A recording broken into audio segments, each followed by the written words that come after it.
అందరికీ ఒక blood test చేసి ఏ క్యాన్సర్లు ఉన్నాయని బ్లడ్ టెస్ట్ తెలుసుకుంటాము అనేది అయితే లేదు, ఇంతవరకు లేదు. మీరు లక్షణాల గురించి అడిగారు కాబట్టి, సో క్యాన్సర్ లక్షణాలు గురించి సింపుల్గా చెప్పాలంటే caution is a simple mnemonic. C అంటే changes in bowel and bladder habits, అంటే మలమూత్ర విసర్జనలో ఇటీవల మార్పులు వచ్చాయి. నేను చెప్పే సిమ్టమ్స్ ఏవి కూడా 3-4 వారాల కన్నా ఎక్కువ ఉంటేనే కంగారు పడాలి. ఒకసారి విరోచనలో ఇవ్వగానే నాకు ఏదో క్యాన్సర్ ఉందేమో, లూజ్ మోషన్స్ అని అనుకోవద్దు. సో మలమూత్ర విసర్జన మార్పులు అంటే ఎక్సెసివ్ కాన్స్టిపేషన్, మోషన్ అవ్వటం లేదు, లేక మోషన్లో బ్లడ్ పడుతుంది, మోషన్లో చీమ్ పడుతుంది, లేకుంటే నాకు తినబుద్ధి కావటం లేదు. So blood in the stool కానివ్వండి, బ్లడ్ ఇన్ ద యూరిన్లో కూడా బ్లడ్ పడినట్లయితే స్టోన్ వల్ల కూడా పడవచ్చు, బ్లాడర్ ఇన్ఫెక్షన్లో కూడా పడవచ్చు, ట్యూమర్లో కూడా బ్లడ్ పడవచ్చు. కరెక్ట్. సో కనుక anything which is there for 3 to 4 weeks మలమూత్ర విసర్జనలో ఇటీవల మార్పులు వచ్చాయి అంటే అది ఒక లక్షణంగా భావించవచ్చు. Okay. Then a sore which does not heal, అంటే మానని పుండు. శరీరంలో ఏ భాగంలో అయినా కూడా మానని పుండు ఉంటే నిర్లక్ష్యం చేయకూడదు. నొప్పి లేకపోయినా పర్వాలేదు, మానని పుండు ఉంటే వెంటనే డాక్టర్ని సంప్రదించాలి. దాన్ని రాచపుండని ఊరికే అనలేదు. అంటే మానని పుండు ఎందుకంటే, ఫర్ ఎగ్జాంపుల్ మీరు టంగ్ బైట్ అయిందని నాలుగు ఖర్చుకుంటే చిన్న పుండు అవుతుంది, వారం 10 రోజుల పుండు మానిపోతుంది. అవును. సో మీకు 2-3 weeks అయింది, పుండు అలాగే ఉంది అంటే మాత్రం నిర్లక్ష్యం చేయవద్దు. Right. So that is number 2. Right. తర్వాత యూ అంటే అన్యూజువల్ బ్లడ్ డిశ్చార్జ్, బ్లడ్ కానివ్వండి, వైట్ డిశ్చార్జ్ కానివ్వండి, లేకుంటే రక్తస్రావం కానీ ఎక్కువగా విన్నట్లయితే అది క్యాన్సర్ యొక్క సిమ్టమ్. అంటే వెజనల్ బ్లీడింగ్ కావచ్చు, అతను బ్లీడింగ్ పర్ రెక్టమ్ కావచ్చు, అన్యూజువల్గా వైట్ డిశ్చార్జ్ కానీ లేకుంటే రక్తస్రావం ఎక్కువగా అవుతున్నట్లయితే అది క్యాన్సర్ యొక్క లక్షణం. మెన్స్ట్రుయేషన్లో అన్యూజువల్ బ్లీడింగ్ అయ్యి మెనోపాజ్ తర్వాత తగ్గిపోయిందంటే అది పీసీఓడి తప్ప ఇంకోటి కాదు కదా సార్? డెఫినెట్లీ. ఇంకొకటి మీరు అడిగారు కదా, పోస్ట్ మెనోపాజల్ బ్లీడింగ్ అని వస్తే గిన never to neglect. So post menopausal బ్లీడింగ్లో యూటరిన్ క్యాన్సర్ ఉందా లేదా అని తెలుసుకోవడం చాలా ప్రాముఖ్యం. నెంబర్ 1 ఇంటెన్షన్ మాకు అదై ఉంటుంది. పోస్ట్ మెనోపాజల్ బ్లీడింగ్ అనేది అసలు డాక్టర్ నిర్లక్ష్యం చేయకూడదు, పేషెంట్ నిర్లక్ష్యం చేయకూడదు.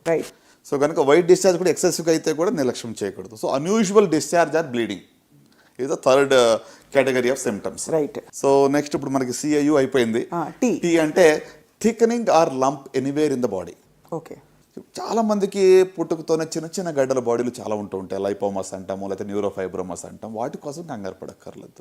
ఇటీవల గడ్డ ఏర్పడింది, నాకు నొప్పి లేదు కానీ ఆ గడ్డ సైజు పెరుగుతూ ఉంది అంటే మాత్రం నిర్లక్ష్యం చేయకూడదు. ప్రత్యేకంగా మరి యంగ్ ఫీమేల్స్కి నేను చెప్పాల్సింది ఏంటంటే, ఆడవాళ్ళలో 20 to 40 years ఉన్న వాళ్ళలో పాలగడ్డలు అంటాం, ఫైబ్రోడినమస్ అంటాం. సో 90% అవి బెనైన్, మామూలు గడ్డలు, అవి క్యాన్సర్ గడ్డలు కాదు. సో నాకు రొమ్ములో కనుతుంది కాబట్టి ఏదో క్యాన్సరా అని కూడా ఊరుకునే కంగారు పడద్దు. రైట్. బట్ మీకున్న కణితి బెనైనా లేక మ్యాలిగ్నెంట్ అని తెలుసుకోవడానికి మాత్రం ఒకసారి డాక్టర్ని సంప్రదించండి. సో ఇటీవల కణితి రొమ్ములో కానీ శరీరంలో ఏ భాగంలో అయినా కూడా కొత్తగా కణితి ఏర్పడి అది సైజు పెరుగుతూ ఉంది, నొప్పి లేకుండా ఉన్నా పర్వాలేదు, దాన్ని మాత్రం నిర్లక్ష్యం చేయకూడదు. So that is thickening or lump anywhere in the బాడీలో ఎక్కడైనా కూడా కొత్తగా కణితి ఏర్పడడం. రైట్. సో నెక్స్ట్ ఐ అంటే indigestion or difficulty in swallowing, అంటే అజీర్తి అవుతా ఉంది, మృంగలేకపోతున్నాము, నీళ్లు లేకపోతే గుట్టక వెళ్ళటం లేదు. అంటే లిక్విడ్స్, ద్రవ పదార్థాలు ఈజీగా తీసుకోగలుగుతున్నాం కానీ చపాతీలు కానీ లేకుంటే హార్డ్ ఫుడ్ నేను తీసుకోలేకపోతున్నాను, మింగలేకపోతున్నాను అంటే దట్ ఈస్ అ సైన్, ఒక లక్షణంగా మనం భావించవచ్చు. ఫుడ్ పైప్ క్యాన్సర్కి లక్షణం అయి ఉండొచ్చు. సో ఆ గుట్టక వేయాలని నీళ్లు లేకుండా లోపలికి వెళ్ళట్లేదు, నేరోయింగ్ అయిపోయింది, ఈజీగా వెళ్ళటం లేదు. సో అది ఒకటి. Indigestion or difficulty in swallowing, మింగడానికి ఇబ్బందిగా ఉంటాం. అంటే obvious change in the birth mole, పుట్టుమచ్చలు చాలా మందికి ఉంటాయి. ఇటీవల ఆ యొక్క పుట్టుమచ్చలో మార్పు వచ్చింది, సైజ్ పెరుగుతూ ఉంది, ఇచ్చింగ్ అవుతూ ఉంది, బాగా దురద వస్తుంది, లేక బ్లీడింగ్ అవుతుంది అంటే మాత్రం వెంటనే డాక్టర్ సంప్రదించాలి. పుట్టుమచ్చలో మార్పులు ఇటీవల వస్తాయి. రైట్. ఇంకా లాస్ట్కి వచ్చేటప్పటికి ఎన్ అంటే నాగింగ్ కాఫ్, అంటే ఒక రకంగా చెప్పాలంటే మానని దగ్గు. 3-4 weeks అయింది. ఈ మధ్యన కోవిడ్ వేవ్ 2 అయిన తర్వాత ఇక రకరకాల వేరియంట్స్లో దగ్గు 1 month కూడా సర్వసాధారణంగా వస్తూ ఉంది.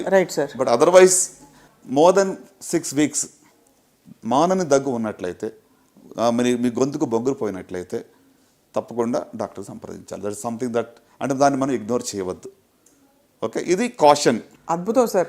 అంటే ఒక్కొక్క పదానికి గుర్తుపెట్టుకునే విధంగా మీరు చెప్పిన రీతి నిజంగా చాలామందికి ఐ థింక్ అర్థమవుతుంది సార్. ఇవన్నీ వస్తే తప్పకుండా ఇవన్నీ 3-4 వారాల పాటు గమనించాలి. ఉండాలి.